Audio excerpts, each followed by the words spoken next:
So, floor is yours. All right, guys. So thank you, Nyan, for the introduction. My name is Epiphany Williams. I'm from San Diego.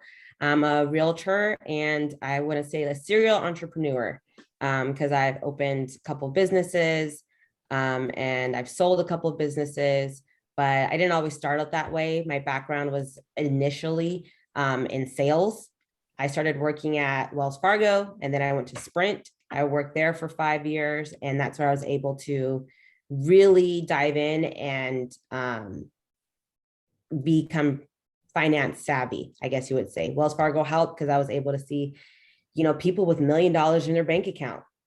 Like, imagine, like, have you ever seen somebody with $1 million like right there in their bank account? No, imagine seeing that. And I'm like 20 years old. Like, what did they do? Right? Changed my whole mindset from there. But yeah, so Nyan asked me to get on here and talk to you guys a little bit about budgeting and financing and what works for me.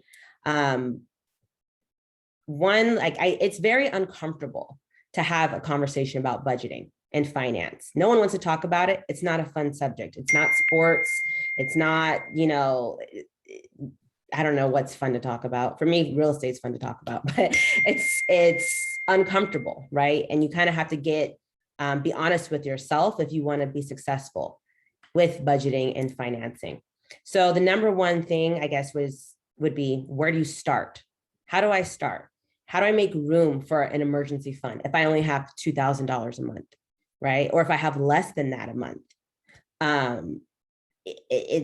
It can be tough, but number one, you want to, again, be honest with yourself. So something that I do, or I did before, is track my expenses for 3 days. Just 3 days. That's it. You know, Epiphany, you are broke right now.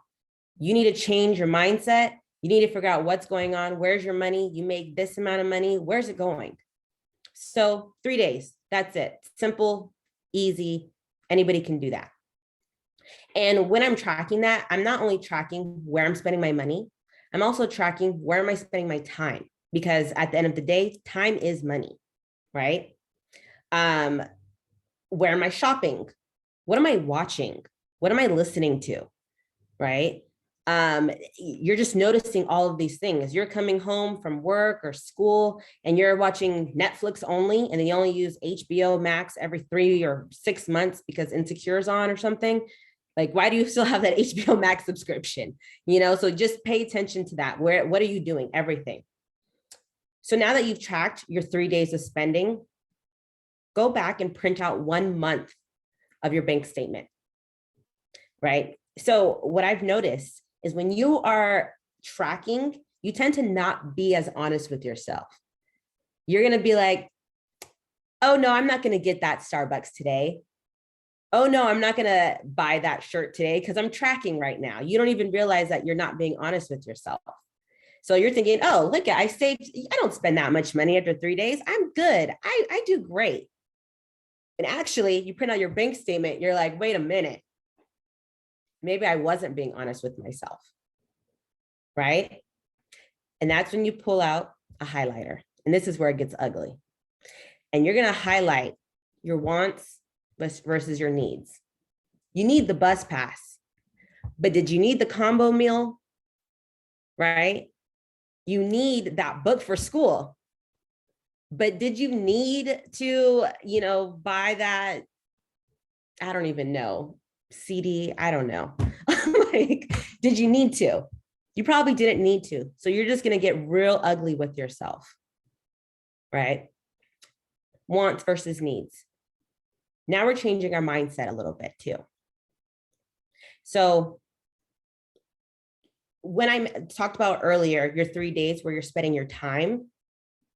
So if you notice that you come home after work or school and you're tired and you spend 4 hours gaming, 4 hours watching YouTube videos, 3 hours watching Netflix or whatever, time is money, right? So I have a friend who, this is like side note, she did Postmates for 2 hours every day after work, 2 hours. And she was able to pay for her whole wedding, $15,000 in 1 year. So when I say time is money, in 2021, the gig economy is booming, right? So this is where you have to kind of like, what am I doing? Do I really want to save? Do I really want more money? Or do I want to sit on my couch? Or do I want to be broke? So that's where you kind of get honest with yourself. Now, another thing is budgeting to be healthy. Because health is wealth. You need to feel good. You feel good and you look good, you're gonna feel better, you're gonna make better decisions about what you do and what you're putting into your body. They're very closely tied into each other. And not only that, if you think about your future right now, if you take care of yourself right now, you're gonna be spending a lot less in health bills later on in your life. Right? So, number one, to help you save money and to be healthier, cook at home, period. Cook at home. You can splurge every once in a while, but cooking at home is going to be healthier for you. And it's going to keep a lot more money in your pockets instead of Carl's Jr. Right? So cook enough, like cook in bulk as well. So no, don't just make, one hamburger, make two. This one's for today. And then this one's going to be for lunch tomorrow or for dinner tomorrow. When you buy that family pack, cook the whole pack of chicken, cook it all, put it in the freezer. And you can literally write on the freezer bag the date that you put it in and what it is. That way you can eat that again in a week or 2 weeks or a couple of days, whatever you prefer. But that is going to save you so much money by eating at home. I do every couple of months, I like to do, I call it Ensenada night or Puerto Nuevo night, where I'll buy lobster tails and I'll buy the steak and I'll eat it at home.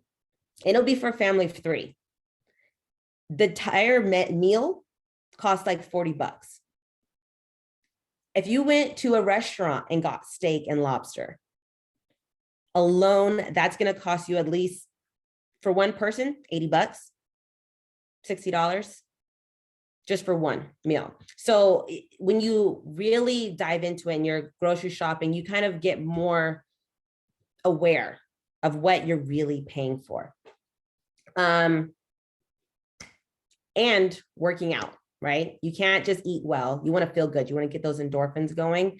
This is something I became really passionate about because of COVID, because there's no gyms, right? The gym's closed. What do? Luckily, it's 2021 and YouTube is free. I lost like 30 pounds just by watching YouTube videos, like doing the workouts on there. Then I'd go to like Goodwill because I got really passionate about it. I went to Goodwill, bought weights from there, and then use at my surroundings, whatever's outside, to like run, do lunges, stairs. I do Cowles Mountain. It's a hike here in San Diego. I do that every Sunday. I have not paid for a gym membership. And that's just extra money right there that I just have. Hold on, the next thing. So now that you kind of got a little bit of the fundamentals, the hard part is, how do I stay on track, right? Because you can track yourself for 3 days. You can be honest with yourself for a minute, looking at your bank statement. But how do I make this a habit? How do I build onto it to where now this isn't, just something I'm doing right now, but this is actually who I am. I am financially savvy. I don't just do that once a month or when I know I'm saving for a vacation or something. That's my lifestyle. So number one, out of sight is out of mind. And I've been doing this for years. So all of my savings accounts, none of them I can actually get to in one day. None of them. They all take 2 to 3 days to get to, even my emergency savings. And that's because I only do online banking for my emergency savings account. There's like Capital One, Discover. They have higher interest rates on them too. So you'll get a lot more back if you leave the money in there. But I only use those. There's no cards. there's no debit card for it. So for me, I'm an emotional spender. If I get in my feelings, I'll easily spend $1,000. Easily. Having my account set up that way makes it so that I avoid emotional spending. Number 2, auto transfers. So say you are working, you have a job, right? You then set it up to where a portion of it goes into your regular checking account where your bills are going, and the other portion is going into that savings account that you don't touch, right? So I have a habit, it's a bad habit of saving until I'm broke, where I'm like, oh crap, I don't have any money in my account right now. That's because I was over saving. It's a sad story, but it's real, it really happens. So you have it set up there already, and now you're living off of less than what you are getting paid, right? So now you're just accustomed to this. I forgot at one point I was saving $400 a month in my savings account that I never touch and I don't see. I'm guilty of that as well. Yeah. All right, of emotional spending. Nayan? Oversaving. Oh, oversaving. Yeah, I oversave. Yep. Don't, and also now, don't keep cash on you, right? Oh God, it's funny. So cash, while it's nice, to have on you, I swear I can spend $100 so quick if I have it cash rather than my card. I don't know what it is. I don't know if it's a mental thing, but it's like, don't even give it to me. Just, it's gone at that point. And staying focused on your goals. So you know that you want to become a financially savvy person. This isn't just a thing that you're trying out. This is who you want to be. We got to focus on that goal, just like you would focus on any other goal in your life, whether it's losing weight, getting a degree, getting a job, learning a new task or skill, getting to the next level of whatever you're trying to get next to in a game. I don't know. But you want to stay focused on those. So a couple of things that I do to help me stay focused on any of my goals. First thing in the morning, I write them down 10 times a day. Write them down. Wake up, pull out my journal. I want this car. I want to buy a house, or I want to save X amount of money. I write it down, each of my goals that I have. So not only am I writing it, but I'm seeing it. I'm picturing this goal. Something cool that I do. You guys all know what a dream board is? Right? What now? A dream board? Yep. Kinda. Not a lot though. No, okay. So a dream board is, a lot of people do it usually like at the end of the year when they're writing down, they're getting ready for the next year and they have all these goals and everything. So it'll be like, they'll get like a newspaper, or they'll print out pictures. And it'll be, say they want to go on vacation in Europe. So it'll be like a picture of the Eiffel Tower, bam. Their car that they want, bam, they put it on the board. They cut it out and they glue it onto this board. So what happens with these dream boards is they get made and then they get put up in your room and you only see them once a day, or you just walk by them and you don't even pay attention to them anymore, right? Because it's like you see it all the time. So I actually keep my dream board. Show you guys.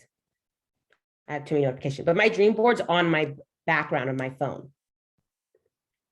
So every time I look down at it, my dreams are right there looking at me in the face. That's powerful.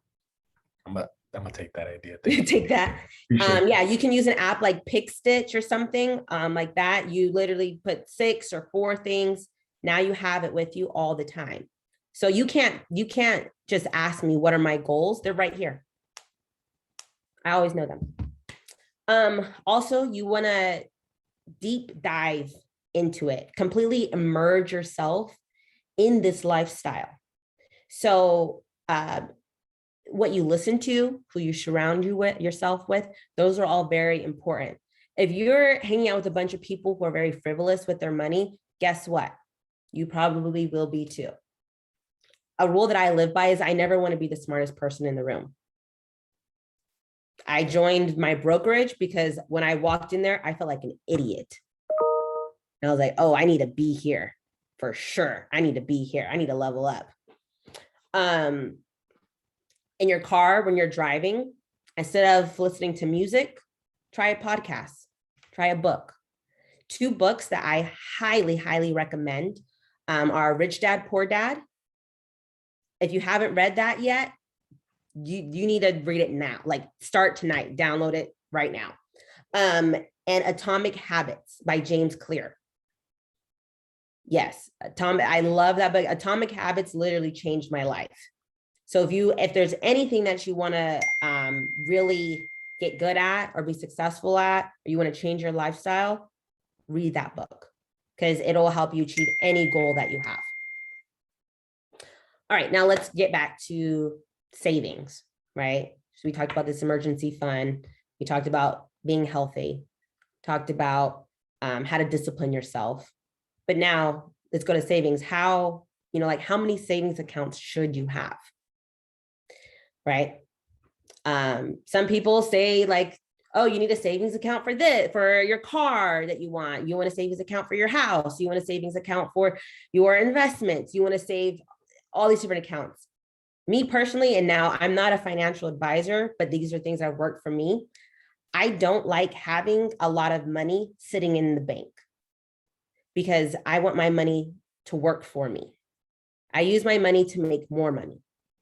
When it's just sitting there at a bank, I'm like, this is stupid. This is just sitting here and I'm getting 0.001%, nothing on it. So how many should you have realistically? 1, your emergency savings. Have 2 to 3 months of your bills saved up in there. If you are working for corporate America, a lot of the times they have like a 401k plan or something. So have that automatically being taken out of your check will definitely help a lot.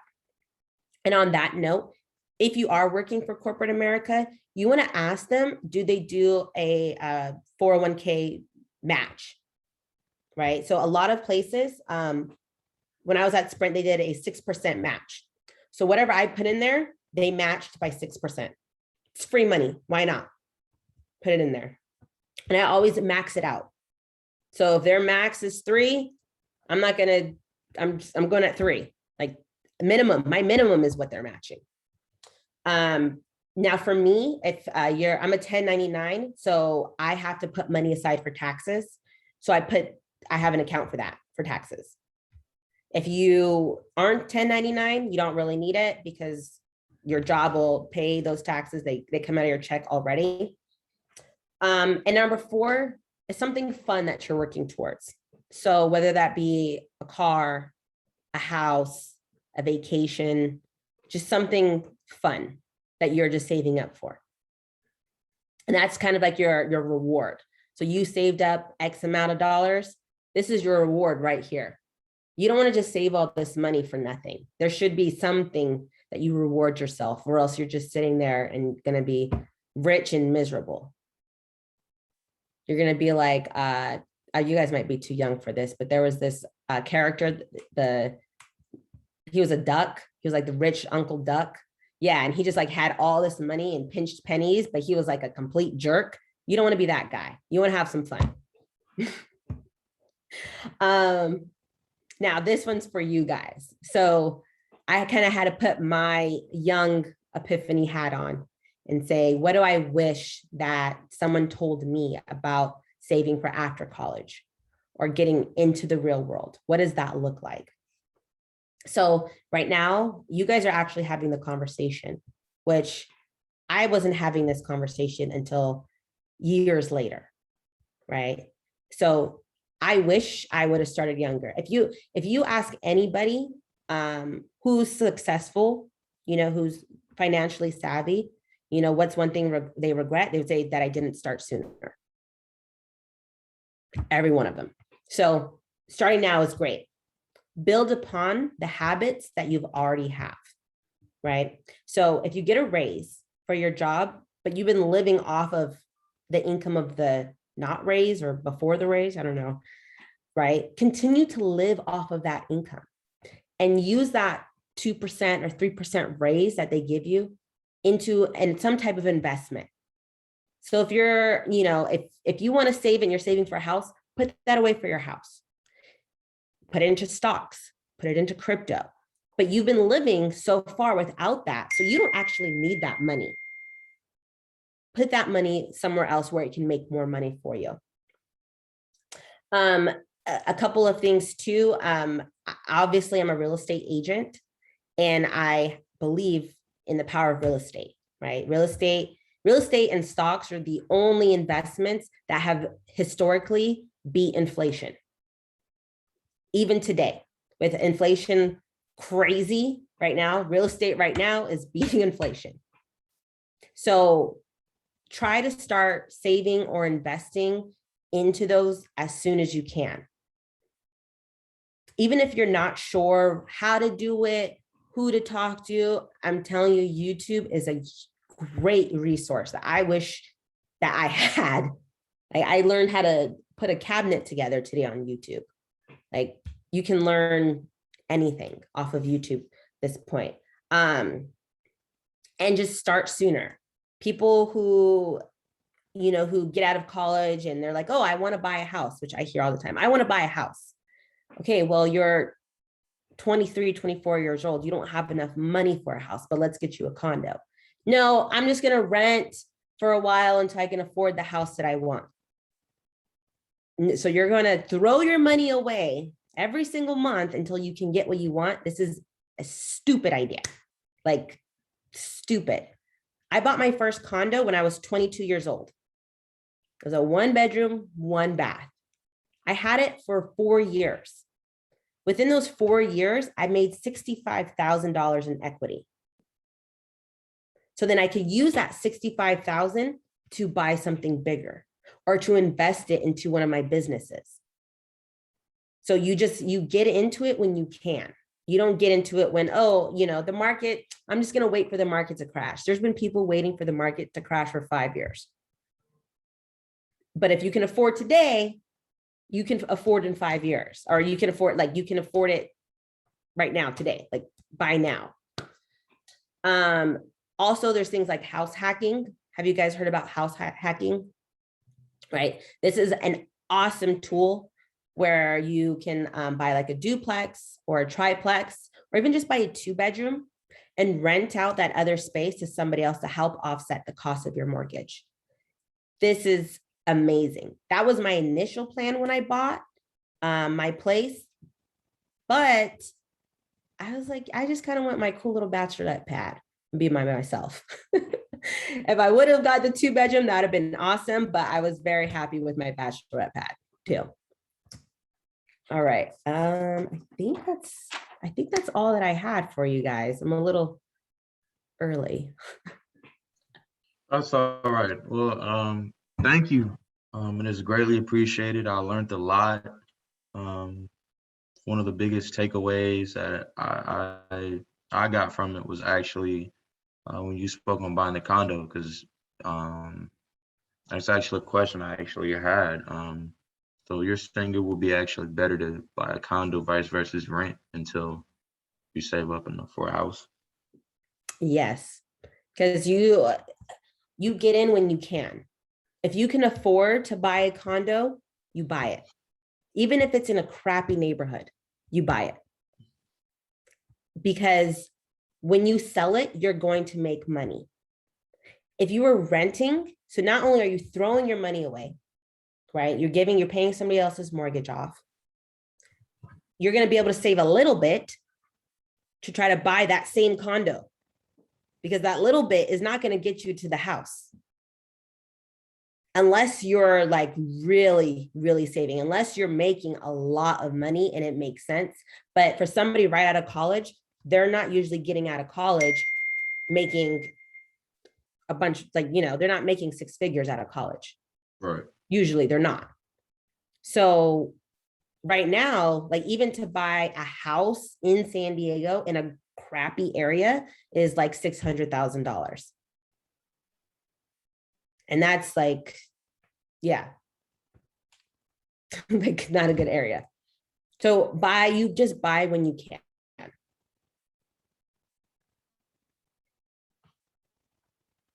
Okay, cool. So I'm just taking notes. Did anyone else have questions for me? Just want to, I got more comments necessarily than questions. Because listening to you was like it was really good getting to hear these advice. A lot of this is things that I do and honestly didn't think about it. Learned a lot of stuff too. Like as Nyan said, the condo versus the renting. I knew to go for don't rent. I'd like go for the better options to save up to get where you want to go, the ultimate goal. However, I didn't know about it. I didn't know buying a condo and selling it. I never thought like that.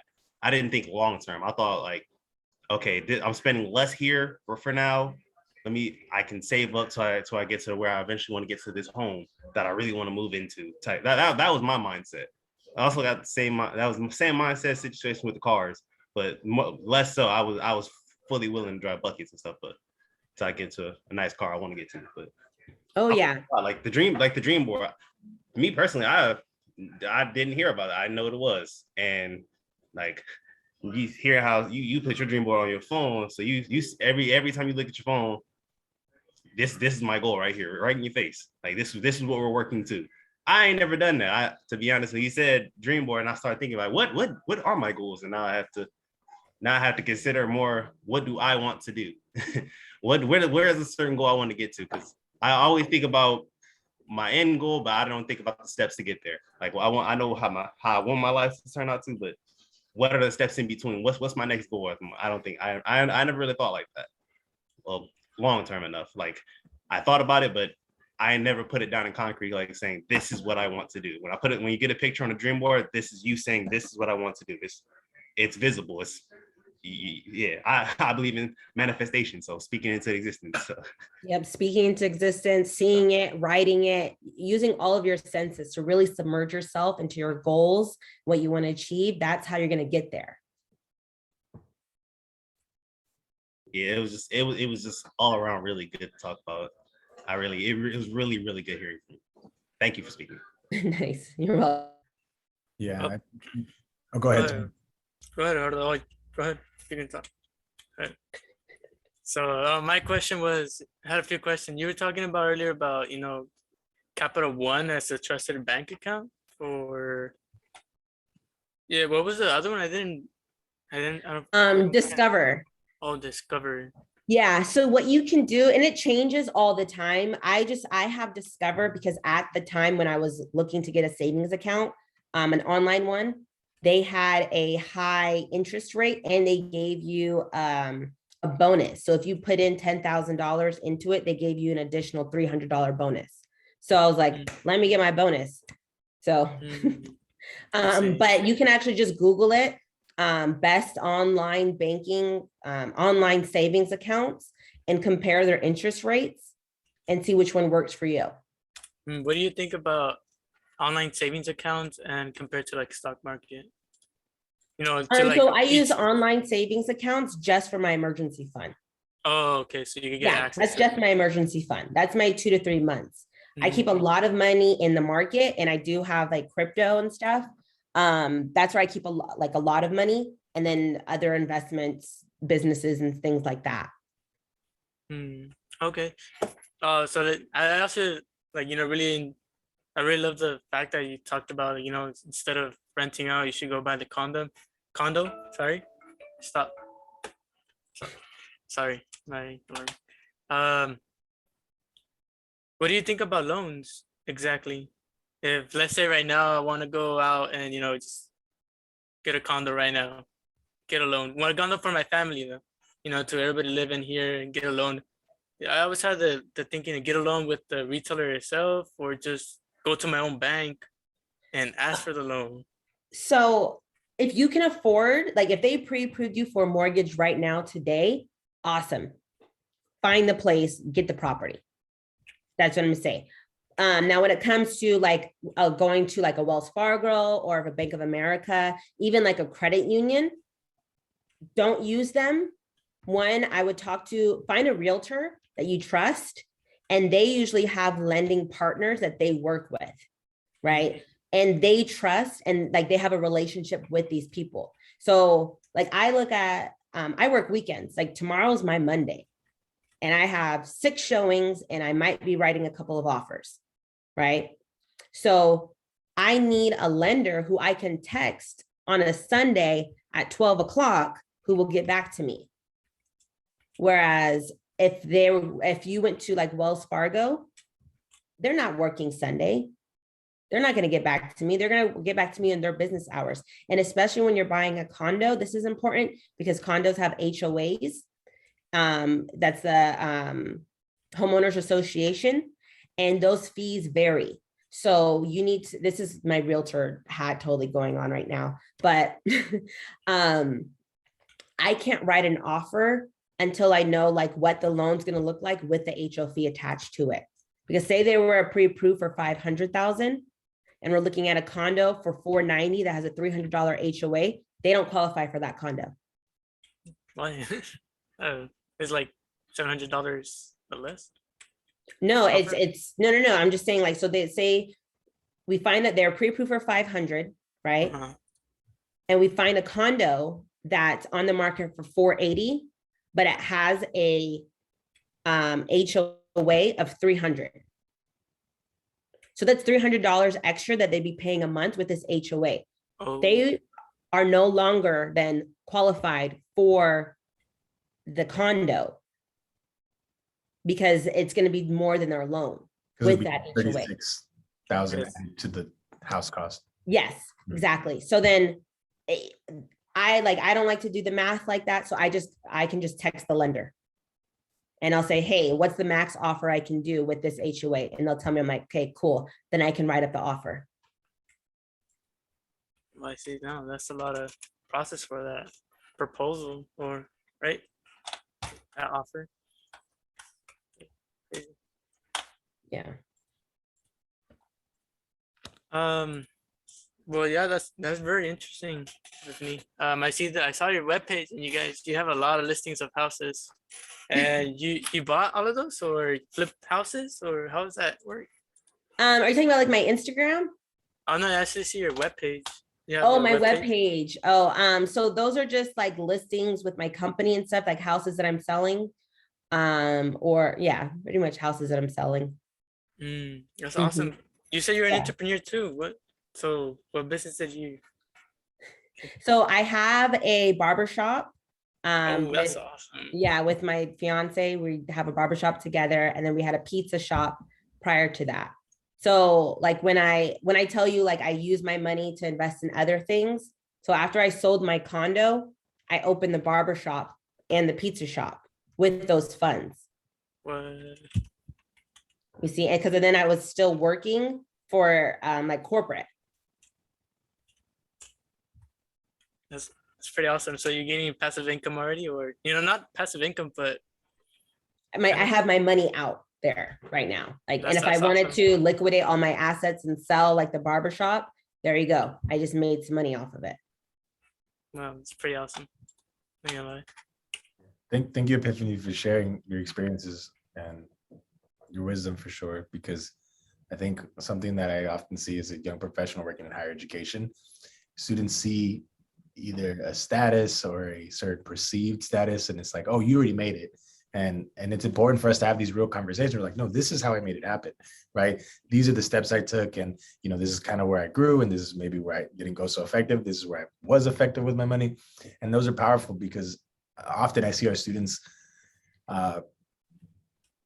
say, okay, well, you have these trappings of what it means to be successful. You have a master's degree, or you're working at this career job, and it's like, I'm not necessarily making what you think I'm making, and I still have to budget. So that $2,000 activity wasn't far off from what I'm getting right now, and I don't mind sharing that because it's not a point of I have to posture like I'm successful, but more so, how can I share my experiences so that way our students can benefit from that. So I appreciate you having that honest conversation. Like, no, the money I made off of this condo I put into my businesses and I invested in myself. And the idea of these multiple streams of income, the idea of, I was honest with myself. I appreciate you sharing that experience. I was honest with myself and said, hey, I can't afford that house. What can I do now? I can build equity in this condo, because I think that is where I've definitely lied to myself, and I'm reflecting. And I think a lot of people lie to themselves. Oh, I'll just keep saving till I get to the house. And then either you never get there or that money gets diverted to other priorities. So this idea of just starting, right? So I appreciate you sharing these truths, because that's really what is needed, right? Us sharing these experiences.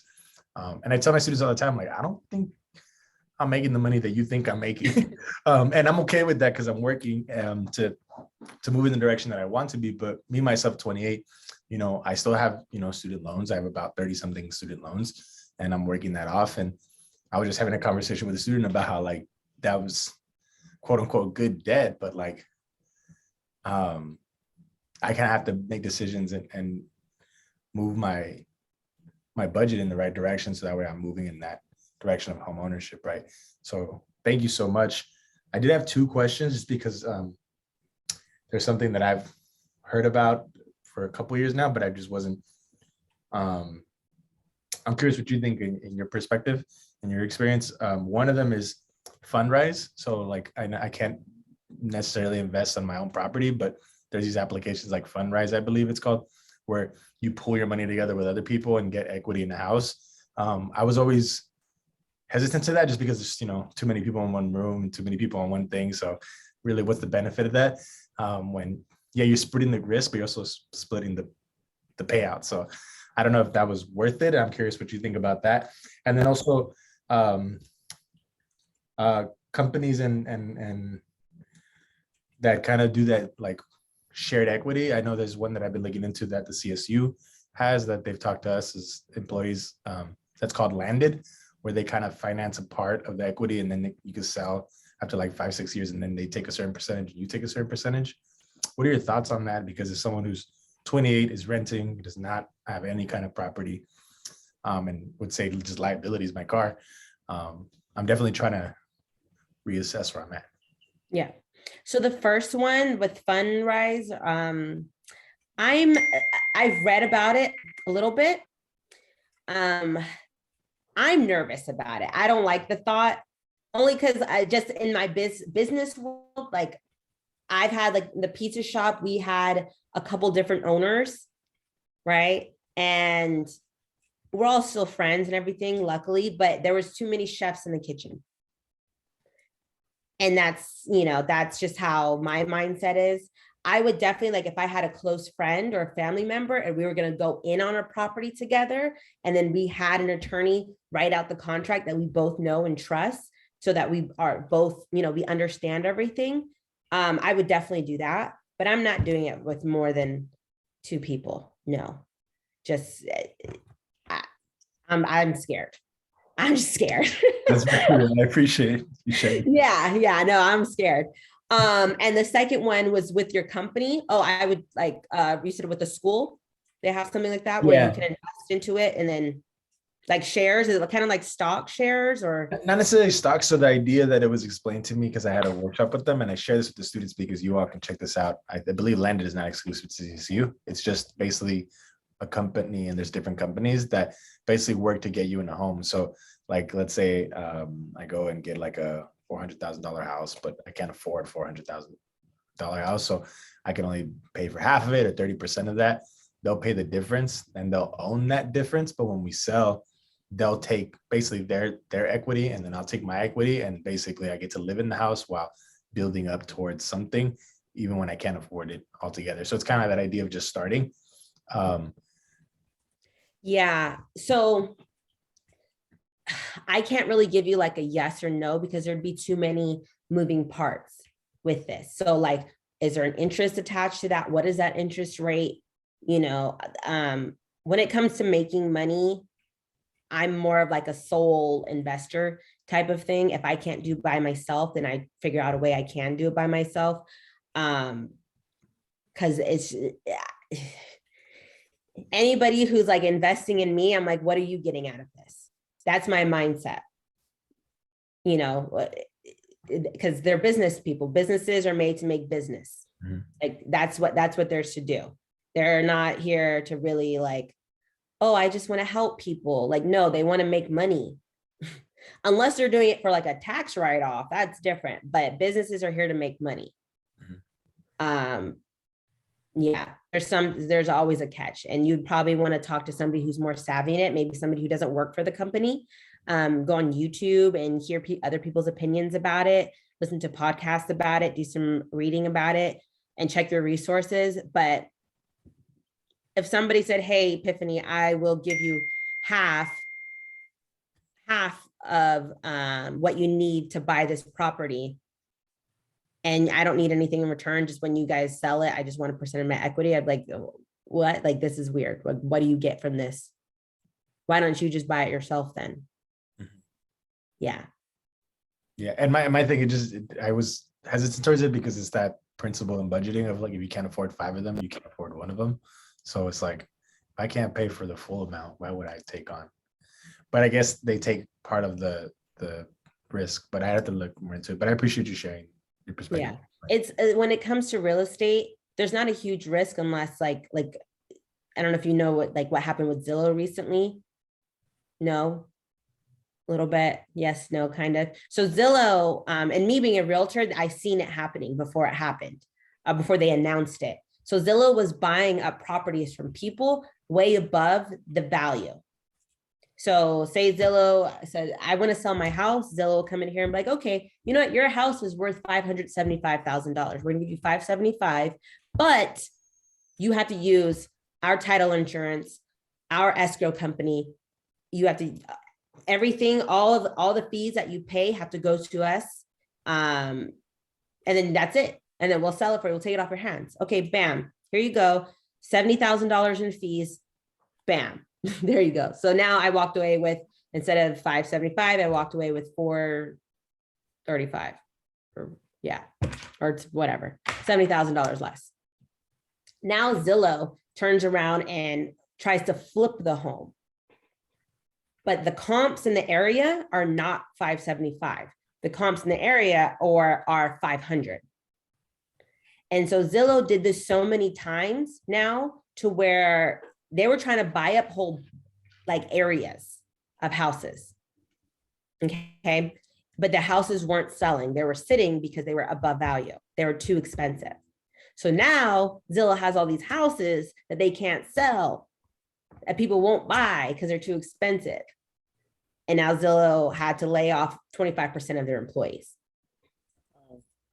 because of it. So like, whenever a company, a corporation comes in and tries to help, I'm always like, no, you're not trying to help me. There's no way. You're a huge corporation. What's your end game? Thank you for sharing that. That's a good perspective. Yeah. Real life case studies. Yeah, no, real life. It just happened. Well, that concludes our series today. I want to thank everyone for logging on, Epiphany. I want to thank you for your time. Thank you for all the wisdom and jewels that you dropped today.